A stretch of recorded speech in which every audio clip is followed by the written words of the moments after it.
gun, plasma gun. None of them had any melter guns or flamers. Okay, so there's melter guns and flamers in the Tanith. No mention of grenade launchers. Let me check the second book here. Last gun, auto cannon.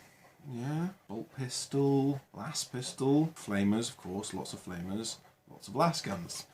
In all of the Gaunt's Go series, and I have the whole lot, not just these three, I cannot find a single mention of a grenade launcher, which is a shame because the Nerf Mega Roto Fury is a very good stand-in for the Imperial Guard grenade launcher.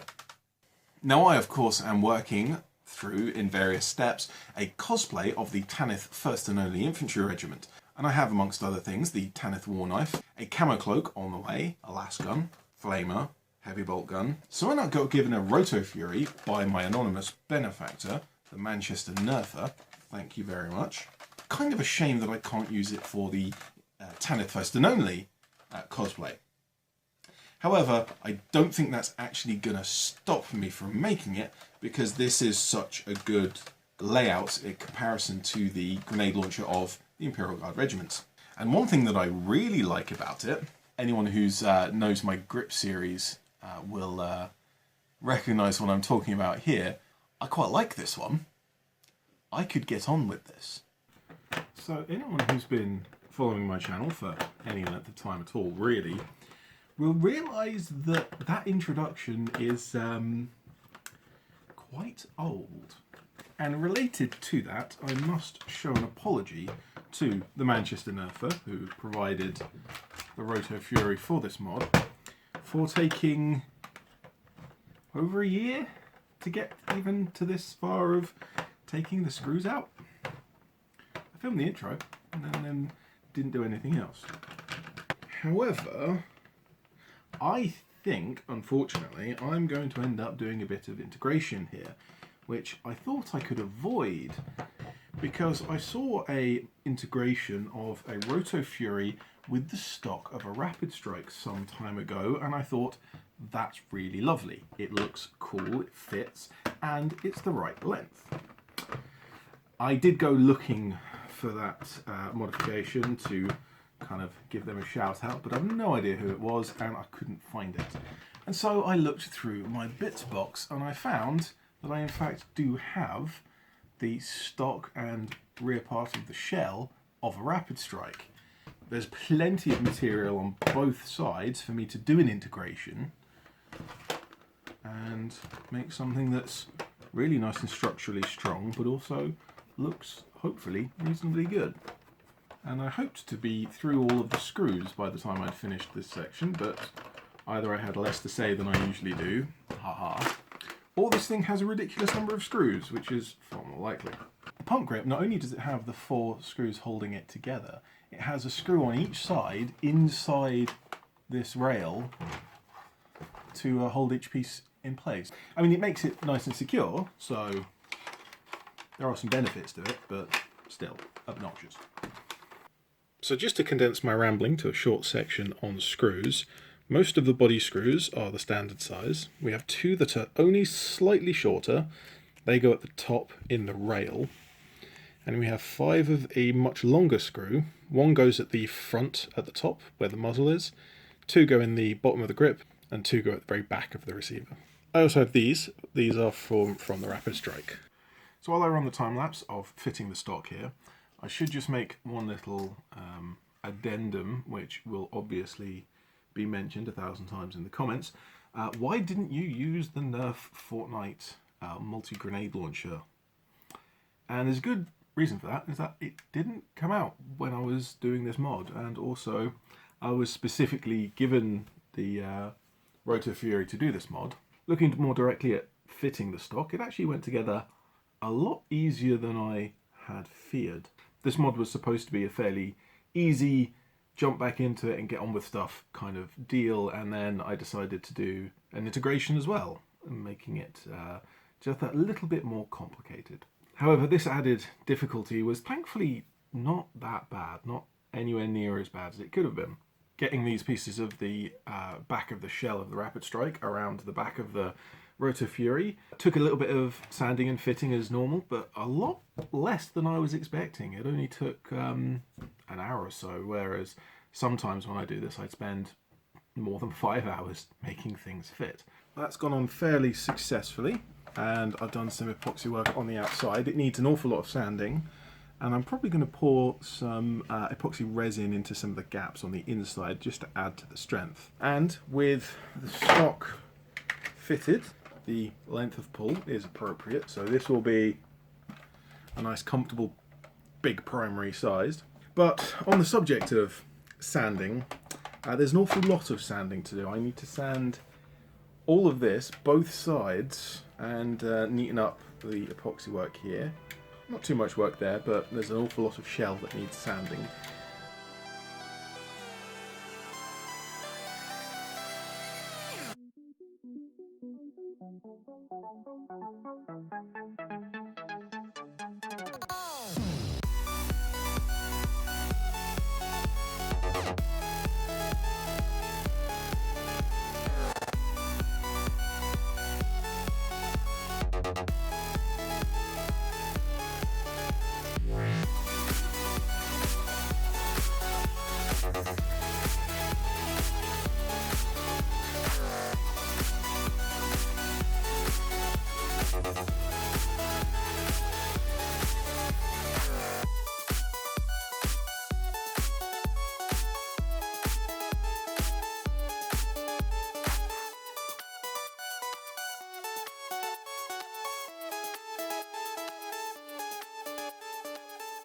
But continuing on, I've cleaned it up, added the Imperial Eagle, kind of strange adding what is a fictional fascist symbol. Given what's going on in the world, there's a lot of very real, unfortunate stuff happening. And I've given it a grey priming coat. And here comes the problem that I have. My original plan was to paint this entire thing black and do some typical Games Workshop paint styling with edge highlighting and some layered highlights and stuff like that. Now to do that I'd really wanted to use my airbrush, and the last time I used my airbrush I spent about 2 hours and got exactly no paint through it whatsoever.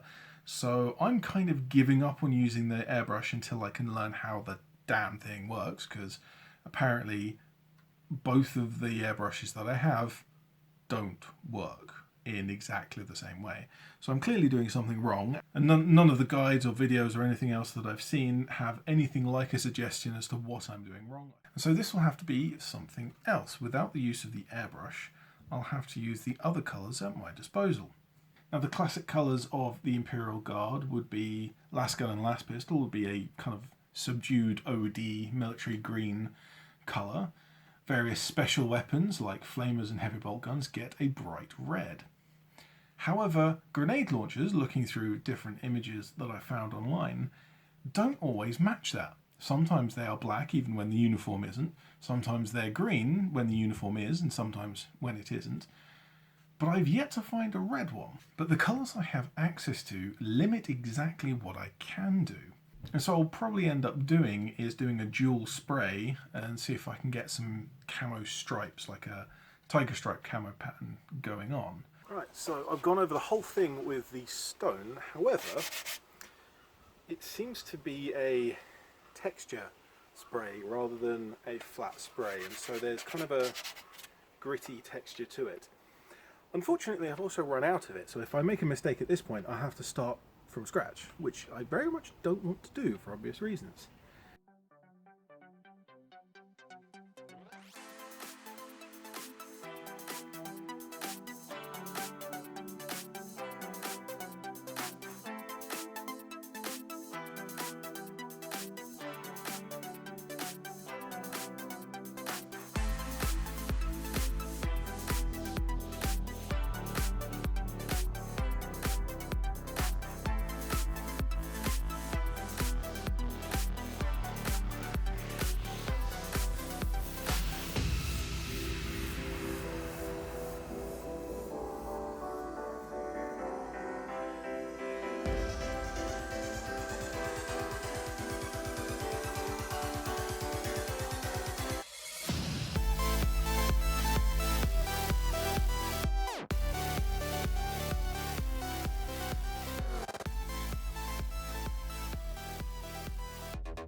So the first detail I want to cover is the Aquila here.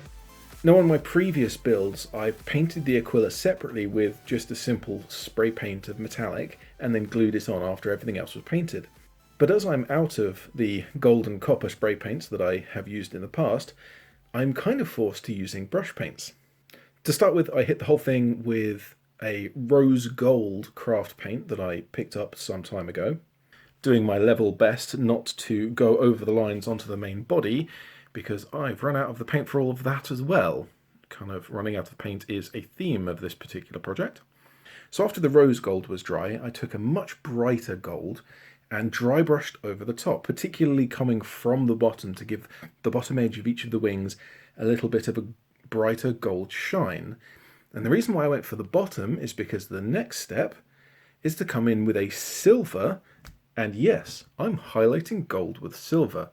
It's strange, but it kind of works. So with the bright gold edges on the underneath and the silver edges from the top, it has a really striking shining effect, and from different angles it will glint, and that draws the eye, and that makes it all the worthwhile for all of the effort I've put in.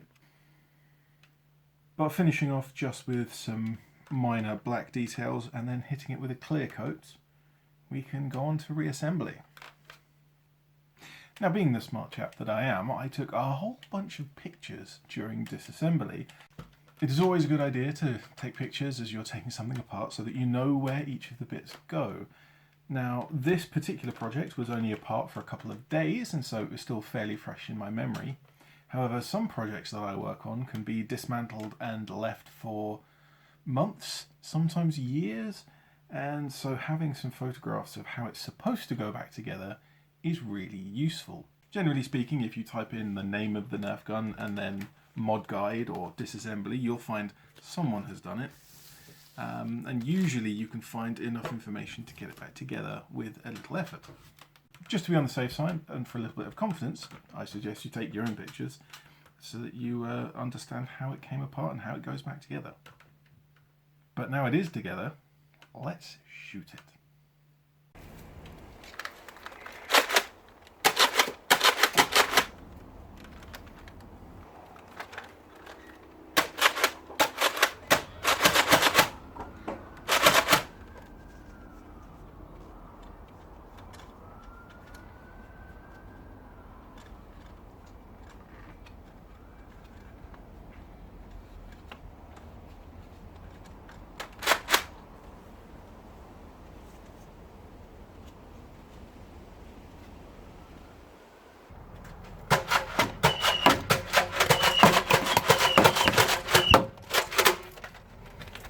So there we have it, the Imperial Guard grenade launcher, finally complete. Got a stock, got a paint job, got the Aquila. It's all done. I haven't put on any of the minor decals that I have done on some of the other in the series, mainly because I'm not completely convinced I know which part of the lore this was going to, which regiment it would be. It has been noted that the paint job kind of is reminiscent of the Talon, and it is kind of in the middle of the desert and jungle kind of camouflages with tan and OD going together. To me it looks a little G.I. Joe, a little tacky. It's not ideal. And so I can't say I'm completely happy with how the paint job looks, but in terms of the integration and how that's made it look, and also how it's made it feel, I really like this. I may have to do another one of these with a different paint job. Same stock arrangement. Speaking of the stock, because part of the mechanism of the Rotofury comes nearly to the back of its own shell, which is about here, I couldn't cut a hole into the back of the shell to let the Rapid Strike stock fully collapse inwards, because then when it was collapsed inwards, and if you primed it, you'd probably break something because there's two mechanisms trying to take up the same space. There is enough space for it to move slightly. Yeah, that's it. That's all you get. Just a tiny little bit of movement. It is enough that this is now too short to be fully comfortable for me, which means that for someone slightly shorter, it would be ideal. And it also, because you're shortening the overall length, you're bringing the front pump just that little bit closer as well. as you noticed in my little shooting demonstration, this thing isn't very powerful. In fact, it's even less powerful than I thought it was. Granted, it's a grey trigger version, and I haven't done any internal mods, but the performance was even less than I was expecting out of a grey trigger version. So while I hadn't wanted to do an internal upgrade, I may get around to putting a slightly bigger spring, not a monster spring, something to bring it to 25-30 meters per second, that kind of thing. But this video has run on for quite long enough. This is finished, and so that leaves me to say, I'm ED-SKaR, always will be, and thank you very much for watching.